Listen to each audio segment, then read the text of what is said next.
महावीर ने कहा है,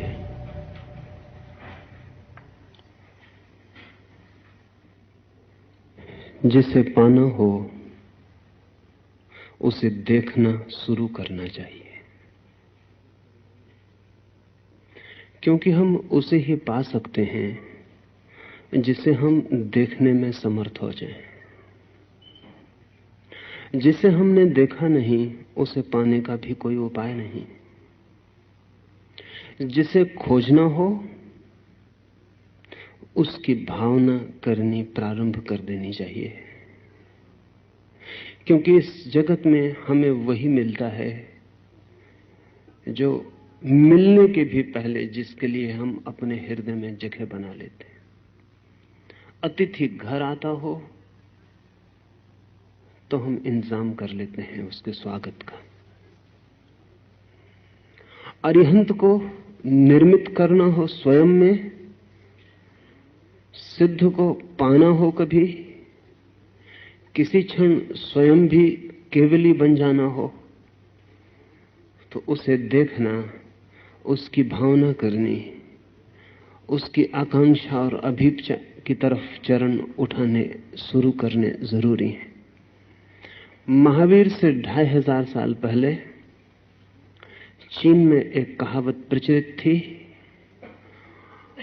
और वो कहावत थी लाओ त्से के द्वारा कही गई और बाद में संग्रहित की गई चिंतन की धारा का पूरा सार। वो कहावत थी, the superior physician cures the illness before it is manifested. जो श्रेष्ठ चिकित्सक है वो बीमारी के प्रकट होने के पहले ही उसे ठीक कर देता है।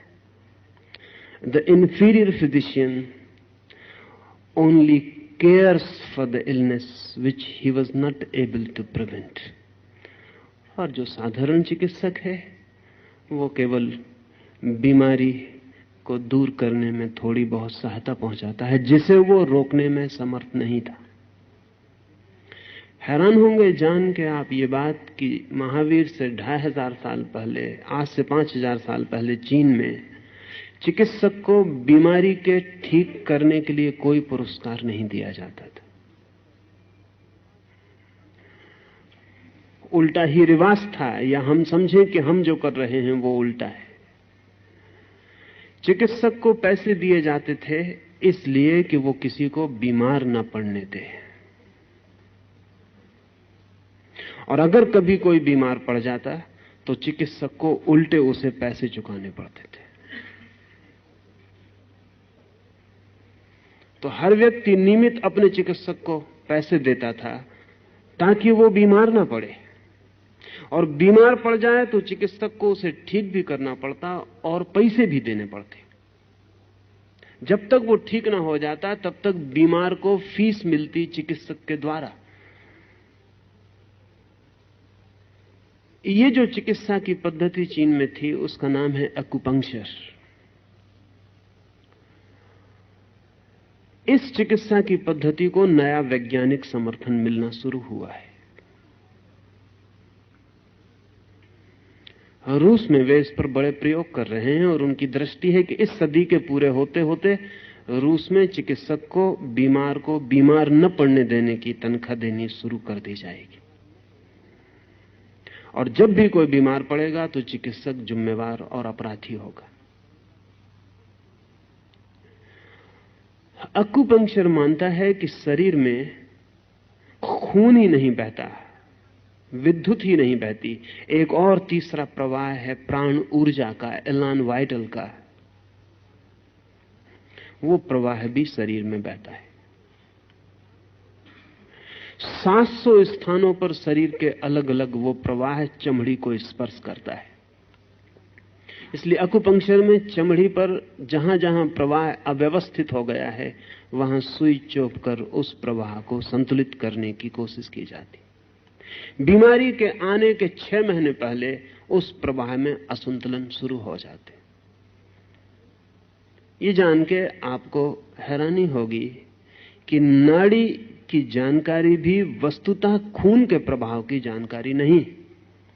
नाड़ी के द्वारा भी उसी जीवन प्रवाह को समझने की कोशिश की जाती रही है। और 6 महीने पहले नाड़ी अस्त व्यस्त होनी शुरू हो जाती है, बीमारी के आने के 6 महीने पहले। हमारे भीतर जो प्राण शरीर है उसमें पहले बीज रूप में चीजें पैदा होती हैं और फिर वृक्ष रूप में हमारे भौतिक शरीर तक फैल जाती। चाहे शुभ को जन्म देना हो, चाहे अशुभ को, चाहे स्वास्थ्य को जन्म देना हो, चाहे बीमारी को, सबसे पहले प्राण शरीर में बीज आरोपित करने होते। ये जो मंगल की स्तुति है कि अरिहंत मंगल है, ये प्राण शरीर में बीज डालने का उपाय है। क्योंकि जो मंगल है उसकी कामना स्वाभाविक हो जाती है। हम वही चाहते हैं जो मंगल है, जो अमंगल है वो हम नहीं चाहते। इसमें चाह की तो बात ही नहीं की गई है, सिर्फ मंगल का भाव है। अरिहंत मंगल है, सिद्ध मंगल है, साहु मंगल है, केवली पणत्तो धम्मो मंगलम। वो जिन्होंने स्वयं को जाना और पाया उनके द्वारा प्ररूपित धर्म मंगल है, सिर्फ मंगल का भाव। ये जान के हैरानी होगी कि मन का नियम है जो भी मंगल है ऐसा भाव गहन हो जाए उसकी आकांक्षा शुरू हो जाती।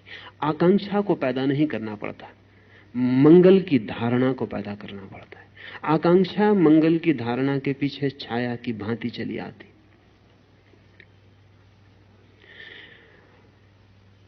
धारणा पतंजलि योग के 8 अंगों में कीमती अंग है जहां से अंतरयात्रा शुरू होती। धारणा, ध्यान, समाधि। 6वां सूत्र है धारणा, 7वां ध्यान, 8वां समाधि। ये जो मंगल की धारणा है ये पतंजलि योग सूत्र का 6वां सूत्र है और महावीर के योग सूत्र का पहला। क्योंकि महावीर का मानना यह है कि धारणा से सब शुरू हो जाता है। धारणा जैसे ही हमारे भीतर गहन होती है हमारी चेतना रूपांतरित होती है, न केवल हमारी, हमारे पड़ोस में जो बैठा है उसकी भी। ये जान के आपको आश्चर्य होगा कि आप अपनी ही धारणाओं से प्रभावित नहीं होते, आपके निकट जो धारणाओं के प्रवाह बहते हैं उनसे भी प्रभावित होते। इसलिए महावीर ने कहा है अज्ञानी से दूर रहना मंगल है, ज्ञानी के निकट रहना मंगल है।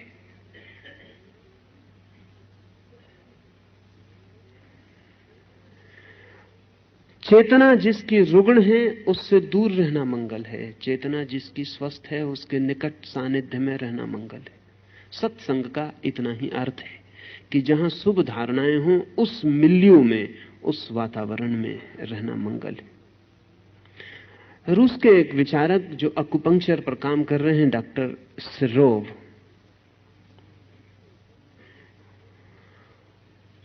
उन्होंने यांत्रिक आविष्कार किए हैं जिनसे पड़ोसी की धारणा आपको कब प्रभावित करती है और कैसे प्रभावित करती है उसकी जांच की जा सकती है।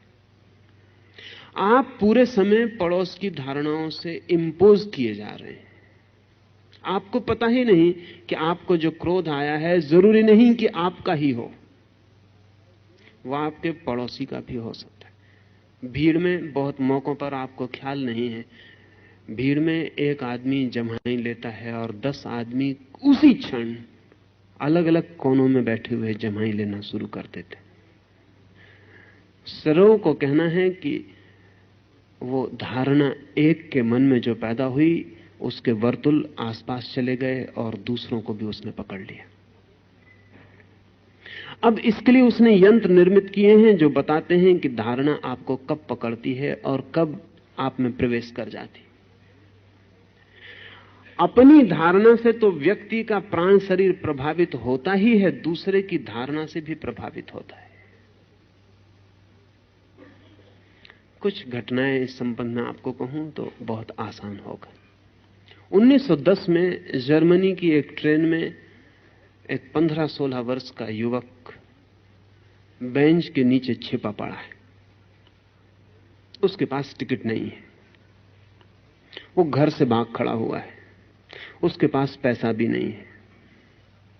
फिर तो बाद में वो बहुत प्रसिद्ध आदमी हुआ और हिटलर ने उसके सिर पर 2 लाख मार्क की घोषणा की कि जो उसका सिर काट लाए।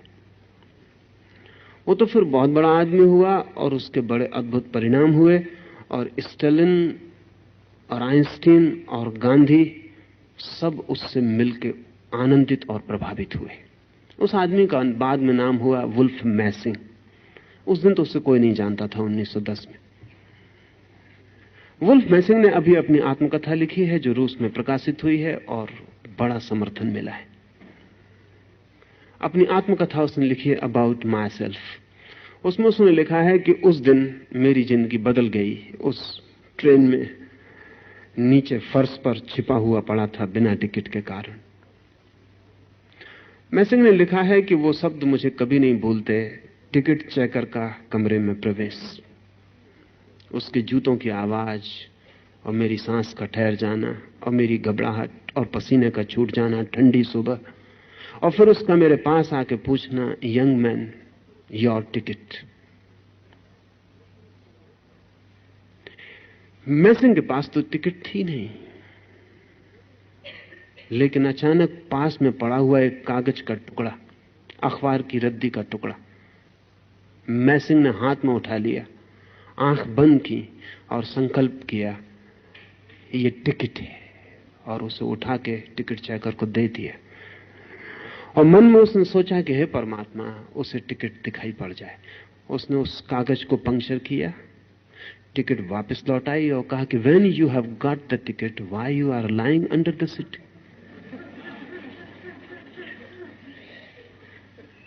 पागल हो, जब टिकट तुम्हारे पास तो नीचे क्यों पड़े हो? मैसिंग को खुद भी भरोसा नहीं आया, लेकिन इस घटना ने उसकी पूरी जिंदगी बदल दी। इस घटना के बाद पिछली आधे 50 वर्षों में जमीन पर वो सबसे महत्वपूर्ण आदमी था जिसे धारणा के संबंध में सर्वाधिक अनुभव थे।